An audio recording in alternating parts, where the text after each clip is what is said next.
중견기업 공장장 중견장입니다. 이제 연봉 협상의 시기가 돌아왔습니다. 보통 1월 급여가 2월 초에 나오니 1월에는 거의 대부분의 회사가 연봉 협상 또는 계약을 합니다. 그래서 연봉에 대해서 연봉 협상을 위한 준비사항을 말씀드리도록 하겠습니다. 직장에서 자신의 가치를 인정받는 가장 중요한 방법 중 하나는 연봉 협상입니다. 하지만 중소기업 직원들에게는 연봉 협상이 특히 더 어렵게 느껴질 수 있습니다. 구조적인 제약, 협상에 대한 준비 부족 등이 그 이유입니다. 이러한 상황에서도 효과적인 전략과 준비를 통해 협상을 성공적으로 이끌 수 있습니다. 중소기업 직원들이 연봉 협상이 어려운 이유를 분석하고 이를 극복하기 위해 어떤 준비가 필요한지 설명드리도록 하겠습니다. 중소기업 직원이 연봉 협상이 어려운 이유입니다. 첫 번째, 예산의 제한입니다. 사실 예산의 제한이라고 이야기했지만 다른 말로는 너에게 줄 예산은 없다라고 생각하면 됩니다. 한마디로 사장님 벤치 클 돈은 있어도 너에게 줄 돈은 없다. 이것을 베이스로 들으면 됩니다. 중소기업은 대기업과 비교했을 때 예산이 제한적입니다. 직원의 연봉을 인상하기 위해서는 회사 전체 예산에서 추가 지출이 필요하지만 많은 중소기업은 수익 구조나 운영비 때문에 이런 여유가 부족합니다. 특히 성장 초기 단계이거나 시장 불확실성이 높을 경우 연봉 인상을 거의 안 해주는 경우가 많습니다. 그리고 회사는 매번 우리는 성장 중이다, 아직 여력이 없다, 이런 말들을 늘어놓기 마련이죠. 그런데 제가 보는 관점은 회사가 성장하려면 직원이 가장 큰 재산입니다. 위에서 말한 이런 말들은 약간 이율배반적인 이야기로 들립니다. 그리고 이놈 회사는 맨날 위기입니다.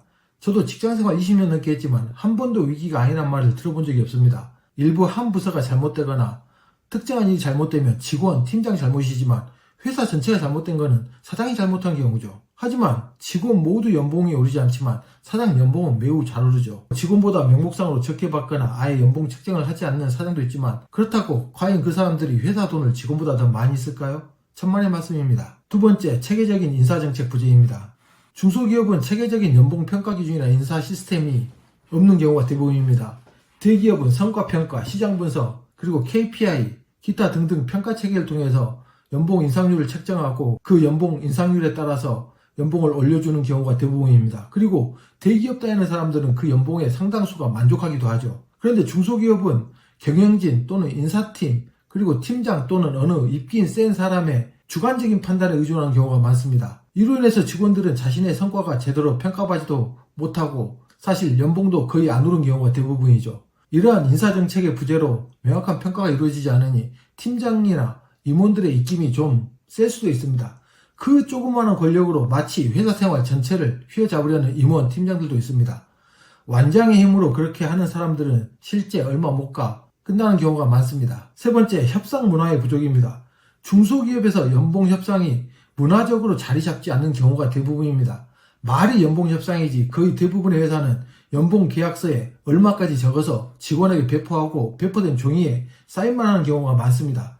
제가 다니는 회사도 거의 대부분 이런 형태를 띠고 있습니다.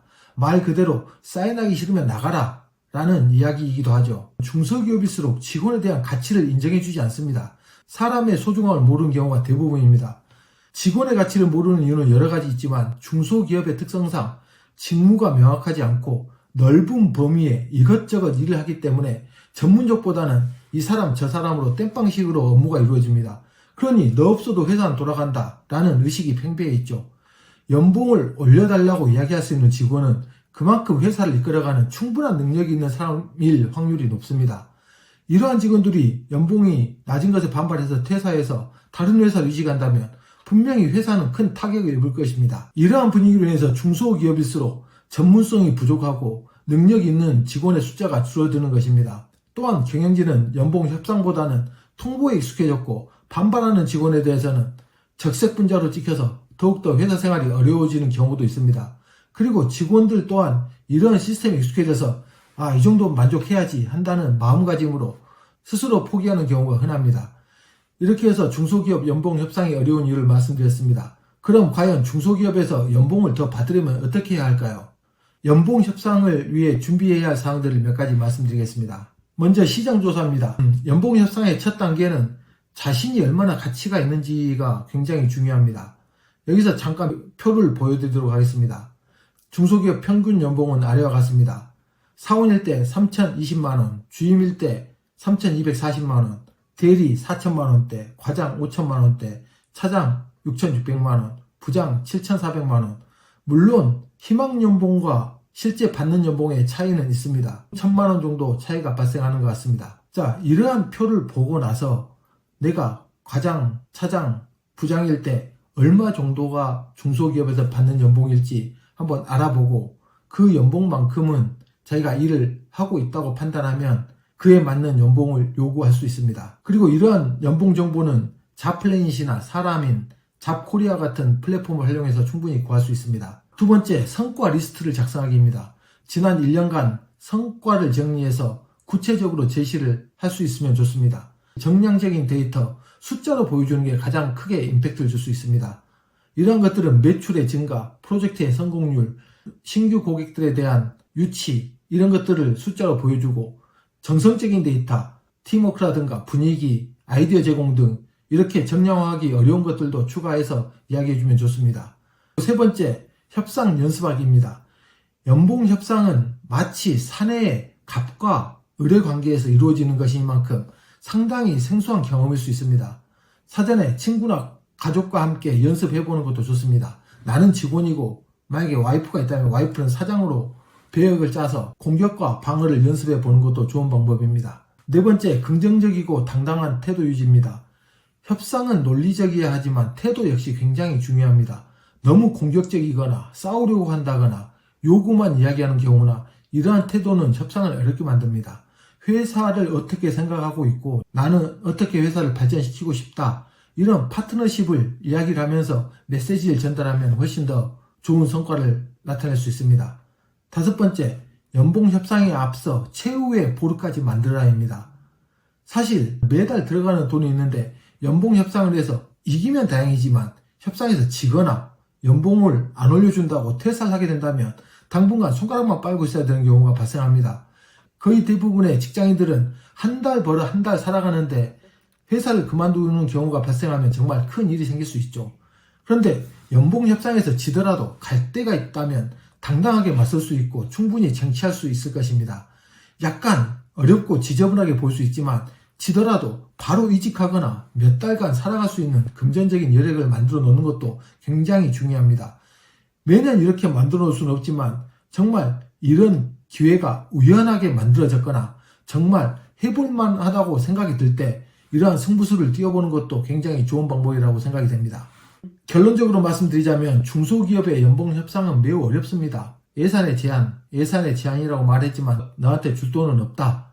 체계적인 평가 시스템의 부재, 외부에 대한 정보 부족, 직원의 소중함을 모르는 행태, 그리고 매번 이야기하는 회사의 위기, 이런 것들이 이유입니다. 하지만 이를 극복하기 위해 철저히 준비하고 긍정적인 태도로 접근하면 협상에서 유리한 결과를 얻을 수 있습니다.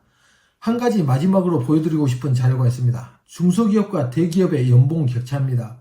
위에 중소기업 평균 연봉이 차장, 부장급들은 그래도 나쁘지 않다고 보였는데 이 표를 보면 나이대별로 중소기업, 대기업의 연봉 격차는 말도 안 되게 커집니다.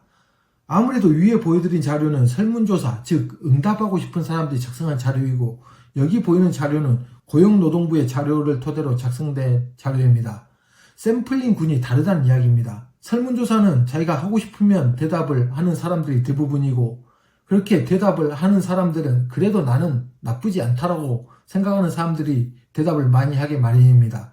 하지만 여기 보이는 고용노동부 통계 자료를 보면 30대, 40대, 50대가 되도록 중소기업의 임금은 거의 제자리 수준입니다. 이 표를 보셔서 알겠지만 연봉이라는 게 생계를 유지하는 목적도 있지만 자기 가치를 인정받는 숫자라고 많은 사람들이 생각합니다.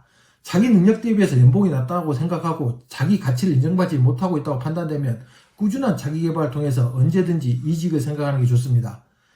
위에 보이는 격차는 단순한 격차가 아닙니다. 연봉을 안 올려줄 만한 회사는 안 올려준다는 이야기입니다. 그래도 어느 정도 싹수가 보이는 회사에서 근무하고 있으시면 꾸준하게 노력하고 시장 조사를 통해서 자신의 가치를 파악함과 동시에 구체적인 성과를 바탕으로 논리적인 요청을 준비하시면 상당히 좋은 결과를 얻을 수 있을 것입니다. 그리고 단순히 돈의 문제로 접근하기보다는 자신의 가치를 인정받는 과정으로 생각해서 당당히 나서는 것이 성공의 열쇠입니다. 앞서 말씀드린 대로 중소기업에서도 자신의 가치를 입증하면 연봉 협상을 성공적으로 이끌 수 있는 길은 언제나 열려 있습니다. 저도 직장생활 하면서 연봉이 많이 오른 해가 몇 번 있습니다. 과장에서 차장으로 진급하는 그 시점에서 3년 사이에 연봉이 2배가 된 적도 있습니다. 그리고 몇 번의 이직을 통해서 연봉이 20% 이상 오른 적도 있습니다. 기회를 노리고 시기를 잘 맞추신다면 좋은 결과를 받을 수 있을 것입니다. 오늘은 이렇게 해서 연봉 협상에 대해서 몇 가지 간략하게 말씀드렸습니다. 다 아는 내용일 수도 있고 결론은 마음에 안 들면 때려치우라는 이야기냐고 이야기할 수 있습니다. 하지만 들어보시고 어떠한 것들을 준비할지 그리고 일정 부분에서 공감을 하시거나 단 몇 글자라도 도움이 되었으면 좋겠습니다. 오늘도 이렇게 해서 간단하게 연봉에 대해서 말씀드렸습니다. 이번에는 꼭 성공적인 연봉 협상과 많은 연봉 인상이 되었으면 하는 바람입니다. 구독, 알림 설정은 영상을 제작하는데 정말 많은 힘이 됩니다. 오늘도 즐거운 하루 보내십시오.